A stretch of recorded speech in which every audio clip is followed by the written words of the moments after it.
Hi, it's Corey. Kendall and I were pleasantly surprised when our guest, Michelle Toulier, started speaking fondly about Leslie Jordan because Leslie was definitely one of our favorite performers and definitely, despite what he says, an icon. So I thought it would be fun to include a little bonus episode with a snippet of an interview I did with Leslie some years ago where he talks about some of his own family twists. I do implore you to listen to the Michelle Toulier episode first, which is called Guess What? My Dad is Not My Dad. I hope you enjoy. Thanks.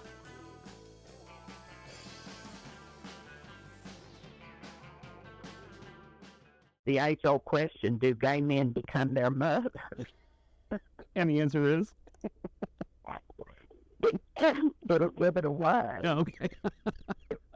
It starts out, my mother found boxes. My mother was the baby of 9 children, and Daddy was the baby in his family. So when the babies had a baby, my mother married my daddy. She was 19 and he was 21. And I show pictures of these little babies holding a baby. Well, I was photographed relentlessly, which has prepared me for stories. In every outfit, and every single picture, some aunt. My mother had 5 sisters, so you can imagine. I mean, they had kids of their own, but they just loved buying outfits for the new baby. Right. Which would be the last, probably the last baby if they didn't have more. We had more. They had twins. Sure. I have twin sisters, 22 months younger than me. Anyway, we took those slides, and when we blew them up to put them up on the wall, I think they did color different back then. I think they did the full 3-color process, and that code of color, whatever. This is the 1950s, and you can see every detail down to the tchotchkes. You know what I mean? It's a queen's delight. People just stare at those pictures. I sometimes think they're not even listening to me. And I did not want to do it in cabarets. I thought, because it also deals with the death of my daddy. My daddy was killed in a plane crash when I was 11. There's sad parts. Put that. There's some really sad parts. And I thought, well, in a cabaret, everybody wants to be happy, but that's not true. Torch songs, the girl gets up on the stool and does a real downer and then kicks off. That's my play, My play is a cabaret act without me knowing it, but I did it in theaters. Pensacola, I did it for 2 months in the Celebration Theater down here and worked it out and got it really tight and ready to go. And then last week, before I brought it to the Rose Room, I wanted to play as far away from LA as I could. And we had been booked in the year before to the St. Paul, Minneapolis, St. Paul. It's actually St. Paul, the Camp Bar has this gorgeous cabaret, and honey, it played like a house on fire. So you are getting 55 light cues.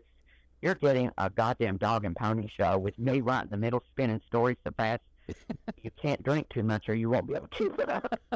Oh, now keep up, honey. Because you do have a tendency to change track every once in a while, a little bit. Which I've made an integral part of this. Yes. And it's all scripted. Okay. But let me tell you something. When you've done that in the past without scripting it, it's easy. When you try to do it seems very contrived. But I've got it where I don't think it looks contrived. Yeah.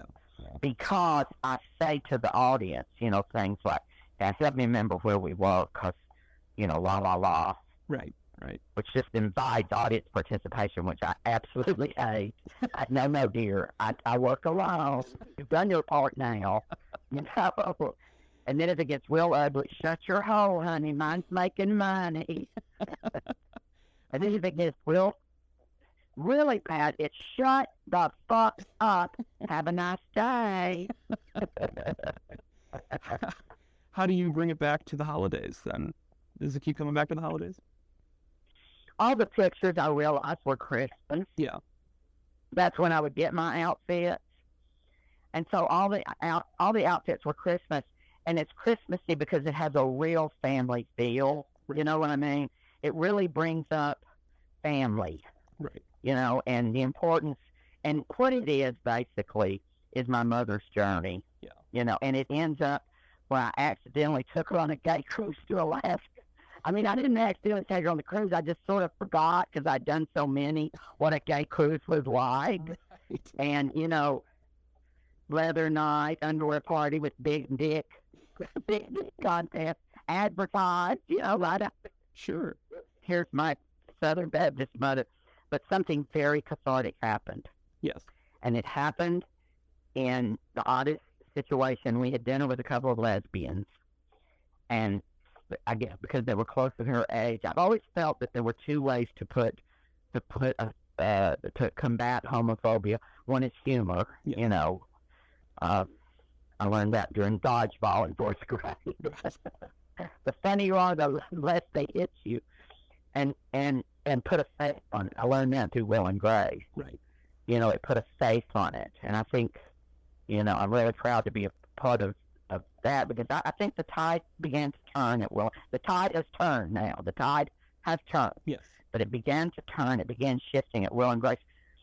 But something happened, and I think a face was put on lesbianism for my mother, and something really amazing came out of her mouth, especially considering, her religion, her beliefs, where she grew up, where she comes from, who she is. I almost fell off the boat. And so, anyway, it's more me telling of her journey. My mother loves anything. Her apartment, I used to think it looked like Laura Ashley threw up in there. But now it's taken a turn for the glitter. I don't know. It's a kind of a... My mother remarried when she was 12, and she remarried a millionaire. And she had a lot of money, and I mean, we're talking gold shag carpet, honey, and lots of gills. It looks like a New Orleans whorehouse. But she loves scones. What a pair of scones look nice on either side there. Everything matches, Of course. She asked her friend, honey, what colors are your living room? Because, the rooms have colors. Peach and blue, and, avocado and orange. And, honey, what colors are your living room? The only other person I heard that from was Loretta Lynn. Ask Sissy Spacek what colors are your living room. Sissy told me that. Do you have any holiday traditions now?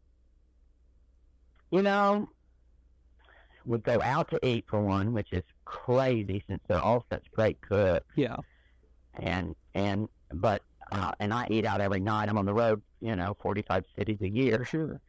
But I went down Thanksgiving and we went to the Bluffview Inn, which is, you get this, they did what? They actually sent people to San Antonio, Texas, because we have the Tennessee River running through our town, and replicated in many ways, except we're up too high. We're not on the river. We're above the river. But all along the river now are beautiful restaurants, and it was very fancy and very expensive. And we love that. And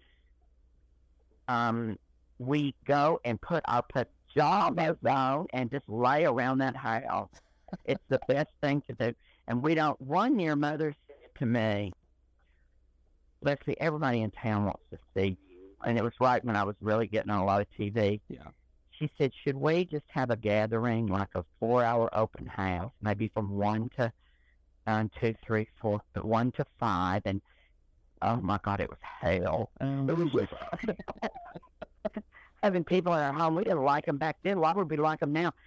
Mother's one looked at me and said, let's don't ever do this again. We're just sort of, what I think, my family, we're gregarious recluses. When we do have to be out, or I do have to be on the phone talking to you, as I've done since you asked one question 10 minutes ago, I love to talk, but, you travel 45 cities a year. When you get home, the last thing you want to do is people call and they go, meet me at a spiritual visit. Well, Right. Here's what a visit is. Tell me everything. Tell me what you've been doing. And I've done that, like with you, and 7 other journalists in every city. So you multiply 45 times 7, and who ever thought I would get tired of talking about myself? But I say, honey, I'm talked out. Let's talk about you. Right. Sure. I mean, what's been going on here? Exactly. And but they don't buy it. No, oh God, boring. Nothing. Tell me about, your cruise from Barcelona to Casablanca. Tell me about that cruise. This summer I did a cruise and I did my stand-up on it for Atlanta RSVP from Barcelona to Casablanca to the island of Ibiza. Oh my. And I'm sober. God. That's tough. You don't go to Ibiza, so. No. Well, listen, I'm actually doing this is for twofold. I'm writing about the San Francisco shows, and then also the St. Louis Gay Magazine asked me to write a piece about you for their Icons issue, which is coming out next month. Oh. So when you think about a lot of it could be used.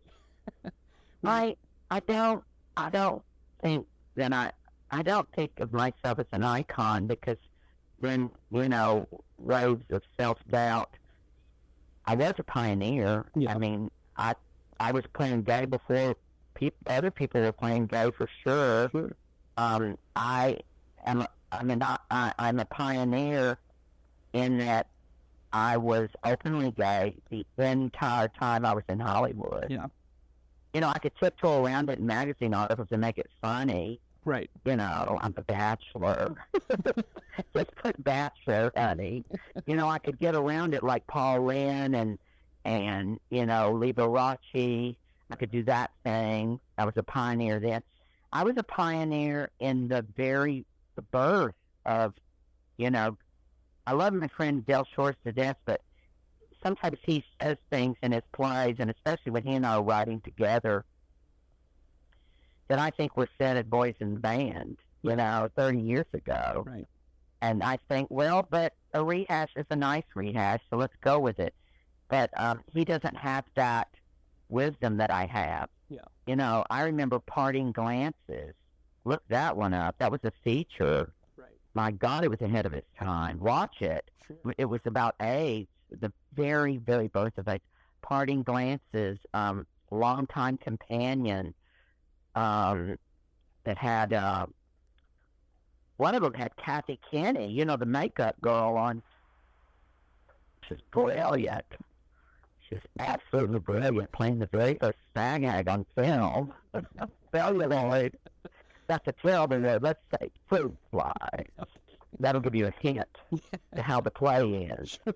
But anyway, I went home and I don't like having awards around. It's not that I don't appreciate them. It just kind of makes me nervous. So I send everything to my sisters. When I was home in Thanksgiving, they got the boxes out because now that I bought them a home. I bought them a beautiful condo. It's a gift of sobriety because I've been able to keep this career afloat because I haven't been 30 paces face down in a beer vat. Right. And so they started bringing them out. I have the key to the city to San Francisco. I have the key to the city in Minneapolis. I have the key to the city. I'm a conch, a conch in Key West. I'm an honorary conch. They only give out to the really biggies, That's got to be, Ernest Hemingway things. And, there was stuff that I just didn't even think that much about at the time. I was the mayor of the West Hollywood Gay Parade. I remember that. They put me in a limo and trotted me out. And award after award after award for my acting. I won every, theater award. And I just sat there and thought, wow. I mean, this is like a 30-year career. It is. They should call me Liza. They should call me Liza Cher Diana Barb, in the gay world. So I like the word pioneer better than icon. Yeah. But Thanks for listening to my interview with Leslie Jordan. He's greatly missed, but he'll always have a special place in our hearts.